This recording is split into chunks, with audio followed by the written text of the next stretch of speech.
Hey guys, this is Jay Calder. I'm JAYONBOXING here giving you a personal prediction for Tyson Fury versus Oleksandr Usyk. And as always, this is just my take. Your predictions can be left down in the comments section below. Would love to hear them all. But before we get started, definitely appreciate when you guys like, comment, subscribe, all that great stuff. Definitely helps out the channel and I do appreciate it greatly. A little bit of fight info here. We have Fury versus Usyk as mentioned. Finally, this will be taking place at the Kingdom Arena in Riyadh, Saudi Arabia on pay-per-view in the heavyweight division with Fury's WBC heavyweight title on the line as well as Usyk's Ring Magazine, IBF, WBA, and WBO versions of the title on the line as well. Now you see, these are the sort of fights the fans want. Two undefeated fighters at or near the top of their game for the most part for all the marbles in their respective division, and in a genuinely hard to pick fight.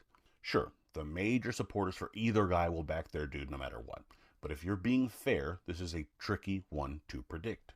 Maybe a year or two ago, you would think Fury is too good and too big for the good but smaller Usyk. Maybe he still is. However, is Usyk catching him at the right time? Is the weight catching up to Fury, the fluctuation in that weight catching up to him, and is he just a step or two off his best? Maybe. Also, how will this delay affect either fighter in terms of how they prep, their mental preparation, all of that? It's very tough to say. But when you're so unsure heading into a big fight, that's what makes it all the more fun, and we certainly have a fun one here. So, does Fury box and overwhelm the smaller man, or will the discipline and technique of Usyk prevail? Let's break this one down. Starting up with Fury. For Fury to win, you want to mix in the uppercut. For Tyson Fury, this shot makes sense for a few reasons. Of course, you throw it well. Capitalize on the fact that it's a shot you have down pat. However, that's not the only reason. You also have to consider that Usyk is the shorter fighter. Basically, every fighter you face is. So you don't have to overreach to get that shot home. It's kind of right there. It's much more of a shot that puts you in less jeopardy against the shorter fighter. If you can jab, get your way inside when needed or when pressing him back, the uppercut will be there. It's also there if you force Usyk to reach. You can catch him when he might be leaning over his front foot a bit too aggressively, especially because he has a reach disadvantage to get over. Usyk also has a high guard and tucks his chin well. Bringing that shot up the middle to find that gap can score, and it brings his head up as well for the follow-up work. You obviously want to get the right hand going against the southpaw as well, and the uppercut can help with that. Bring him up with that uppercut as mentioned, then follow it up with that right hand, and you might catch him a lot cleaner than otherwise. And of course, you can use that shot to the body, which we will get into here. Especially if you're on the inside, you can press him back and really smother his work, then land that uppercut to his torso and score well with it from there. And as mentioned, you want to test the body. This, at this point, has to be one of your goals if you're Fury. Usyk seems to have a solid beard for a smaller heavyweight. However, from an amateur to a pro, Usyk seems susceptible to body shots. For a smaller heavyweight, Usyk isn't too bothered with shots upstairs, and you're not a massive puncher anyway, not in terms of single shots. But you can get your size behind shots, so do it when you're throwing it to the area that seems to really hurt Usyk, the body. Maybe Usyk isn't so soft to the body. Either way, he's a bit more of a mover and needs to rely on a good engine. At the very least, the body attack might slow that movement and speed down. You want to take away his wheels. Force him to have to sit and fight a bit more. Maybe even trade. With your reach and overall size, coupled with speed, you likely get the better of those exchanges. And of course, if Usyk is in fact weaker to the body as it appears, then you shouldn't need to be encouraged to throw there at all.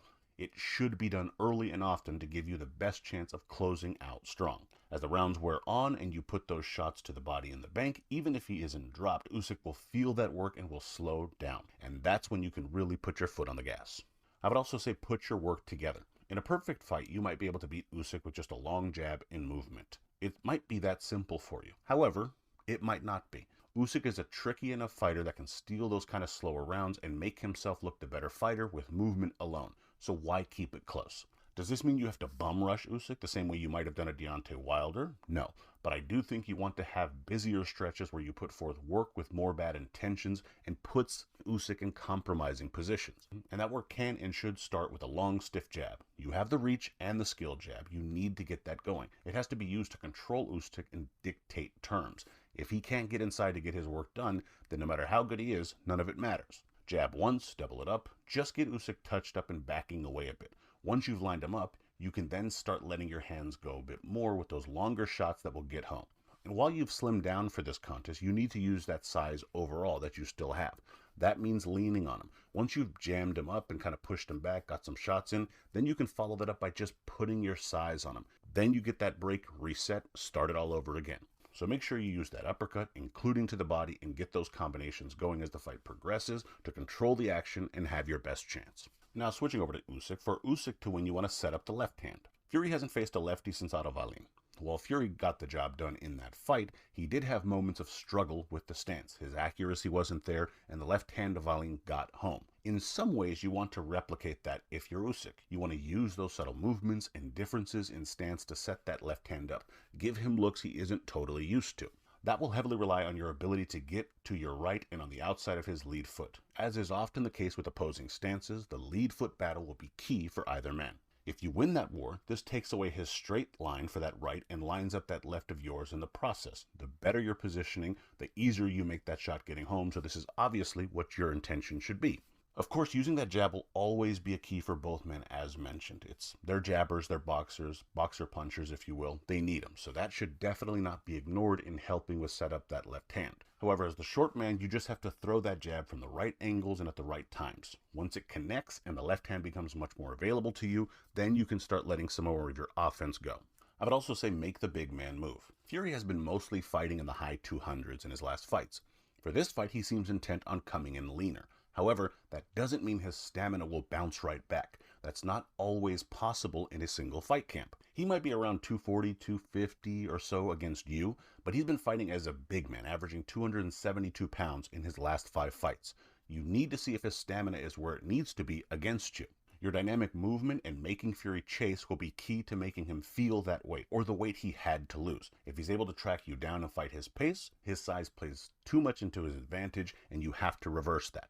You need to double step back, circle and change directions, and of course stay off the ropes. The ropes are lava. Stay off of them. You can't do his work for him, so make sure you're moving. Make sure he has to chase at times. Also, throw enough shots he has to use that upper body movement as well. Weight is weight, whether he's lighter or not. Having to twist and turn to avoid shots will tire him just the same as having to kind of chase you, so either way, the movement of him will begin to tax him. As he tires down the stretch, you will be able to get inside with more ease, let off with precision in close, and reset. But that starts with making him work at a much higher pace than he's accustomed to and than he wants to. And finally, start and finish rounds strong. If both fighters are on and are having a solid night, some of these rounds are going to be close. Personally, I think that favors Fury, which is obviously bad news for Usyk. Fury's the bigger man, the natural heavyweight. He likely gets the benefit of the doubt for having done more damage in a relatively close frame. You have to counter that by leaving your own strong impression. You need to start those rounds fresh, bouncing, moving, sticking those quick shots in, and making Fury chase and miss, as mentioned. The better you start the round, the better chance you have of controlling the rest of the frame. Once you establish that, you need to press a bit more near the end of the round to make sure you are leaving that mental image in the judges' minds, and there's a better chance those rounds go your way. Of course, you can't force the action. You have to be smart about it. Angles, jabs, movement, that should be your mantra. But if you get that going early and to start each round, you have a better chance of finishing the rounds in the similar fashion. So set up that left hand with head movement as you get inside, make the big man move and chase, and be sure to begin and punctuate each round to give yourself the best chance for success. Now, in terms of my pick here, full disclosure, I had Fury winning a while back, then actually switched to Usyk late last year. But now, I'm rolling with Tyson Fury once again. So in other words, take what I say with a grain of salt. Who the hell knows what's going to go on here? That said, I think the better in-shape Fury is scared straight by the Francis Ngannou performance and looks to do a real number on Usyk to bounce back. I think he moves well, uses his much longer reach, and keeps Usyk at bay, probably frustrating him with that work and that distance. When Fury starts landing more often, he starts putting together combinations, using his size to smother Usyk and tire him out. Might even make it a bit of a boring fight at times, but I think that benefits him if he's controlling the action. And once Fury takes control, I don't see Usyk having a way back into the fight unless he hurts the big man with a shot that I just don't see him being able to do. Fury will land those uppercuts inside, put his work together, and take over the fight as it progresses. Those later rounds might get a bit closer and Usyk might rally, but ultimately, I do see Fury taking this one. Winner, Tyson Fury via unanimous decision. Now, in terms of the betting odds here, you have Fury coming in at a plus 105 with Usyk coming in at a minus 130. Though, to be fair, I've seen those odds all over the place. It's basically a pick-em. We can kind of cut all that out. In terms of the over-under, it's set at 10.5 with the over being a minus 300 and the under being a plus 220. As mentioned, these odds might not match what you find because they keep flipping back and forth regardless. It's a pick-em, so either money line makes sense if you believe in the fighter. Maybe for value, the under is a reasonable pick. Neither guy is known predominantly for finishing fighters, but it's heavyweight boxing, and you're getting 2-to-1 odds. Maybe that's worth a shot. In any event, the straight-up line is probably where I'd go. Again, just kind of depends on where your heart's leading you.